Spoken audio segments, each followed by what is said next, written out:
আগুন নিভে যায়, দাউ দাউ করা হৃদয়ে জ্বলন্ত আগুন তাদের ঠান্ডা হবে। কিয়ামতের ময়দানে ওই বিভীষিকাময় সময়ে মুসিবতের কালে মানুষগুলো পাগল হয়ে বিশ্বনবীকে খুঁজতে আরম্ভ করবে। সবাই মিলে বিশ্বনবীর কাছে যেয়ে বলবে, ইয়া রাহমাতাল লিল আলামিন, ইয়া খাতামান নবীন, রাহমাতাল লিল আলামিন। দেখেন আমাদের কি অবস্থা, কি কঠিন বিপদে আমরা আছি, দাঁড়াতে পারি না, সূর্যের আলোতে ঘেমে হয়রান। আজকে কেউ সুপারিশ করতে পারবে না। সব নবীরা অপারগতা স্বীকার করেছে, তারা বলেছে আপনি ছাড়া কেউ নাকি আল্লাহর সামনে দাঁড়াতে পারবেন না, আপনি একটু সুপারিশ করেন। বিশ্বনবী বলবেন, আসো আসো, আজকের দিনে আমি ছাড়া আল্লাহর সামনে কেউ দাঁড়াতে পারবে না। বিশ্বনবী মাকামে মাহমুদে যে আল্লাহু আকবার বলে সিজদায় লুটিয়ে পড়বেন।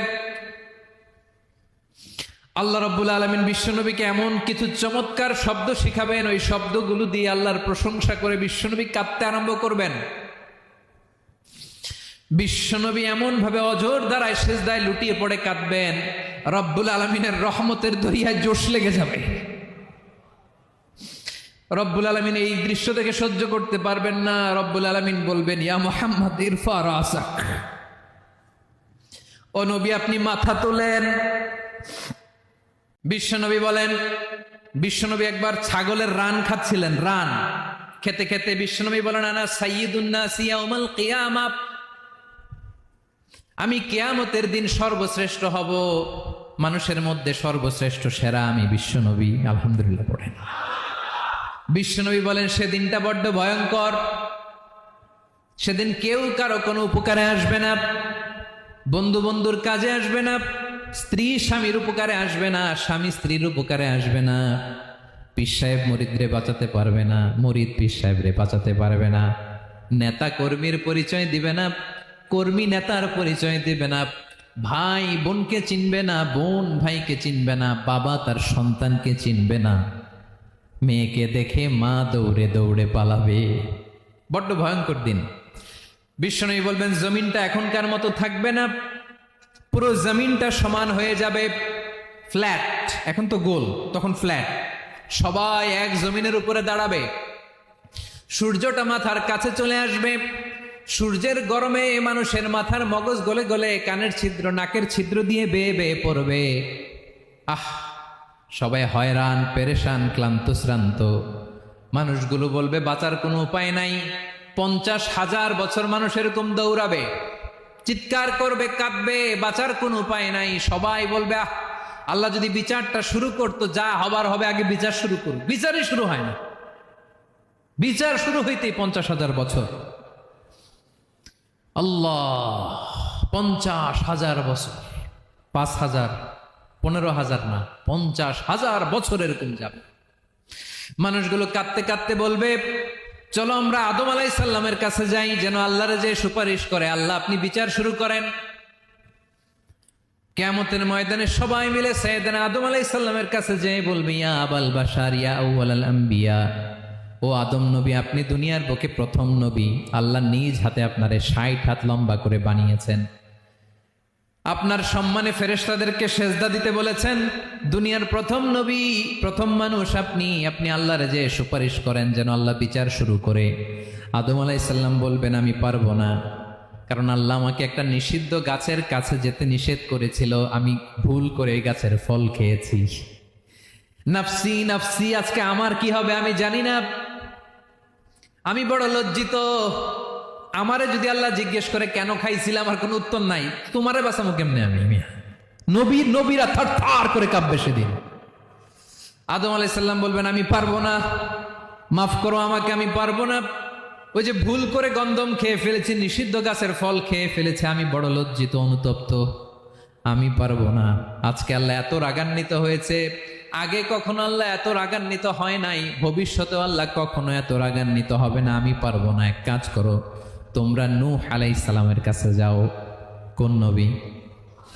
লোকেরা এবার পাগলের মতো দৌড়াতে দৌড়াতে আল্লাহর নবী নূহ আলাইহিস সালামের কাছে যেয়ে বলবে, ইয়া নবী আল্লাহ নূহ, আনতা আউয়ালুর রুসুলি ফিল আরদ, আপনি জমিনে প্রথম রাসূল। আদম আলাইহিস সালাম নবী ছিলেন, রাসূল ছিলেন না। এই দুনিয়ার বুকে প্রথম রসুল ছিলেন আল্লাহর নবী নূহ আলাইহিস সালাম। সবাই বলবে, ও নবী আল্লাহ নূহ, রসুল আল্লাহ নূহ, আল্লাহ আপনাকে আবদান শাকুরা, শুকুর গুজার বান্দা বলে কোরআনে বলেছে। কোরআনে নূহ আলাইহিস সালামের নামেও সূরা আছে না নাই? আপনি আল্লাহর প্রিয় বান্দা, প্রিয় রাসূল।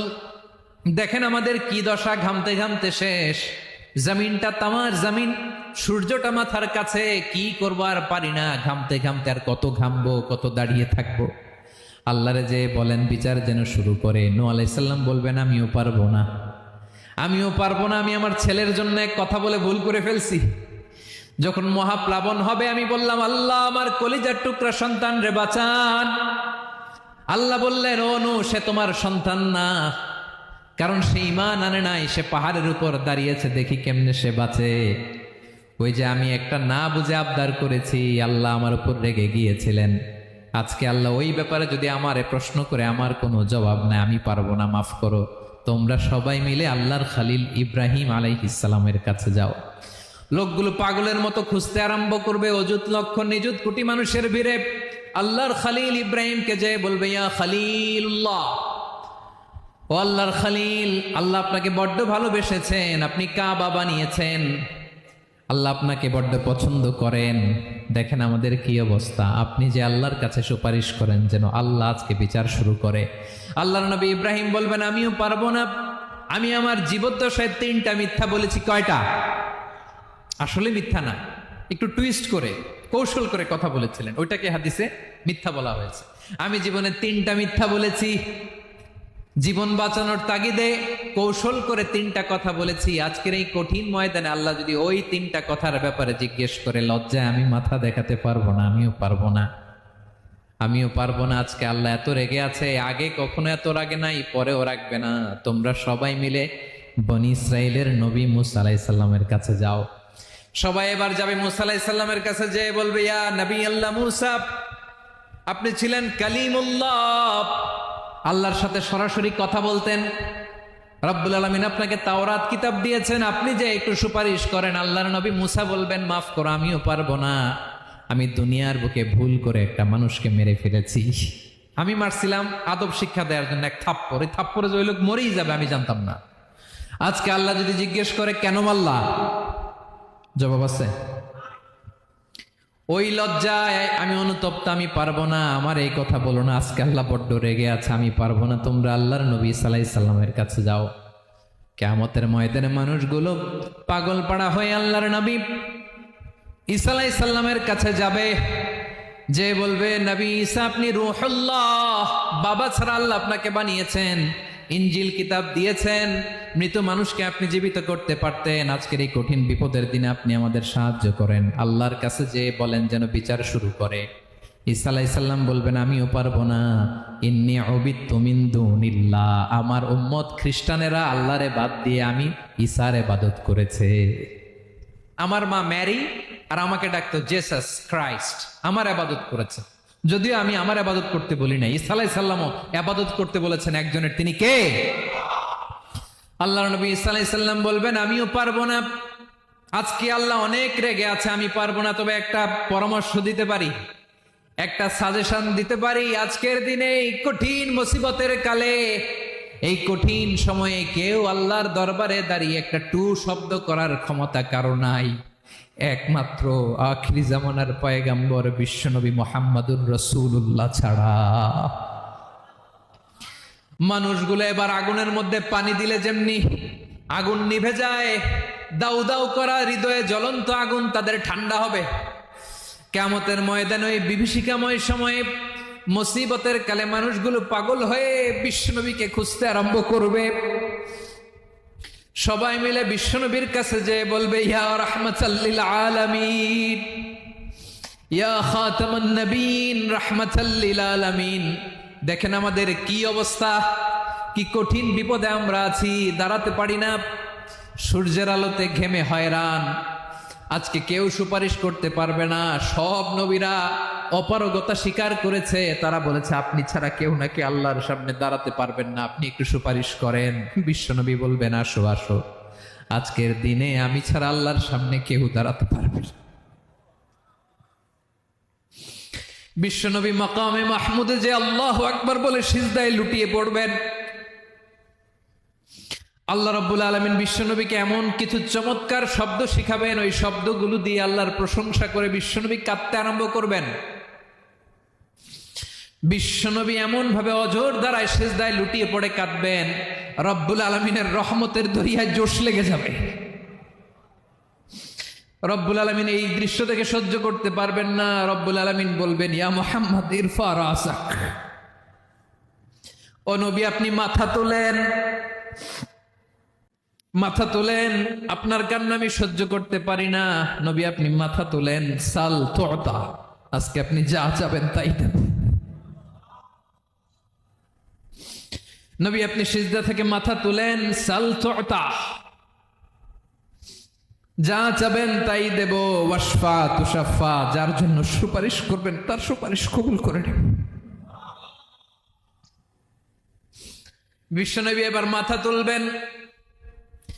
যে বিভীষিকাময় সময়ে প্রত্যেক নবী বলেছেন আমি পারবো না, প্রত্যেক নবী বলেছেন নফসি নফসি, আমার কি হবে আমি জানি না, আল্লাহ আমারে বাঁচাও। প্রতিটি নবী বলবেন নফসি নফসি, আল্লাহ তুমি আমারে বাঁচাও, আমারে বাঁচাও। বিশ্বনবী মাথা তুলবেন, তুলে বলবেন রব্বি হাবলি উম্মতি, আল্লাহ তুমি আমার গুনাহগার উম্মতকে বাঁচাও। এই দুনিয়ার বুকে রব্বুল আলামিন সব নবীকে একটা করে দাওয়া মুস্তাজাবা দিয়েছেন, মানে যে দোয়া করলে কবুল হয়ে যায় সাথে সাথেই। দাও বিহা, দুনিয়ার সব নবীরা ওই দোয়াটা দুনিয়ায় করে ফেলেছে। সব নবীকে আল্লাহ একটা করে দোয়া দিয়েছেন, নবী দোয়া করলেই কবুল। সব নবীরা ওই দোয়া করে ফেলেছে দুনিয়াতে। বিশ্বনবী বলেন আমি করি নাই। ওয়া ইন্নী আখতাবিউ দাওয়াতি শাফাআতান লি উম্মতি ইয়াউমাল কিয়ামাহ, আমার ওই স্পেশাল দোয়াটা আমি দুনিয়ার বুকে কঠিন বিপদে পড়েও কোনোদিন করি নাই। আমি আমার স্পেশাল দোয়াটা কিয়ামতের দিন আমার গুনাহগার উম্মতকে সুপারিশের জন্য রেখে দিয়েছি। আল্লাহ বলবেন নবী ইরফা রাসাক, মাথা তোলেন, আর কাটবেন না। বিশ্বনবী মাথা তুলবেন, আল্লাহ বলবেন সাল তুতা, আপনি যা চাবেন তাই দেব। ওয়াশফা তুশাফা, সুপারিশ করেন, সুপারিশ কবুল করব। বিশ্বনবী বলবেন আল্লাহ ওই স্পেশাল দোয়াটা দুনিয়াতে করি নাই, আজকে আমি তোমার দরবারে দাঁড়িয়ে কিয়ামতের দিন ওই দোয়াটা করছি। আল্লাহ আমার যে উম্মতের হৃদয়ে যাররা পরিমাণ ঈমান আছে, আমার একটা উম্মতকেও তুমি জাহান্নামে ঢুকাতে পারবা না। বিশ্বনবী পাগলের মতো একবার হাউজে কাউসারে যাবেন, একবার সিরাতে যাবেন, একবার পুলসিরাতের দিকে, একবার হাউজে কাউসারের দিকে পাগলের মতো দৌড়াতে থাকবেন, তার কোনো গুনাহগার উম্মত যাতে জাহান্নামে ঢুকে না যায়। সেদিন কেউ সুপারিশ করতে পারবে না বিশ্বনবী ছাড়া। এজন্য 5 নম্বর আল্লাহ বললেন মান যাল্লাযী ইয়াশফাউ ইনদাহু ইল্লা বিইযনিহি, কার সাহস আছে, কার এত বড় বুকের পাটা কিয়ামতের কঠিন দিন আল্লাহর সামনে দাঁড়িয়ে সুপারিশ করবে? কারো ক্ষমতা নেই, কারো ক্ষমতা নাই। বিশ্বনবী সেদিন সেজদায় পড়ে উম্মতের জন্য কাঁদবেন, সবাই কাঁদবে নফসি নফসি, আল্লাহ আমারে বাঁচাও, আল্লাহ আমারে বাঁচাও। বিশ্বনবী বলবেন উম্মতি উম্মতি, বিশ্বনবী আমার জন্য কাঁদবেন, আপনার জন্য কাঁদবেন, আমাদের জন্য সেদিন কেঁদে কেঁদে জাহান্নামের দরজায় দাঁড়িয়ে আমাদেরকে টেনে টেনে জান্নাতে ঢুকাবেন। এজন্য এই বিশ্বনবীর ভালোবাসা যেন আমাদের হৃদয়ে ভরপুর থাকে। আমার ভাইয়েরা, প্রতি শুক্রবার বিশ্বনবীর উপরে বেশি বেশি যেন আমরা দুরূদ পড়ি। আমরা যখন বিশ্বনবীর সালাম দেই, দুরূদ পড়ি, একদল স্পেশাল ফেরেশতা আছে যারা বিশ্বনবীর দুরূদটা নিয়ে সরাসরি বিশ্বনবীর রওজায় যায়, যে বলে অমুকের বেটা অমুক আপনারে সালাম দিয়েছে। বিশ্বনবী নিজ কবরের থেকে নিজেই সালামের উত্তর দেয়।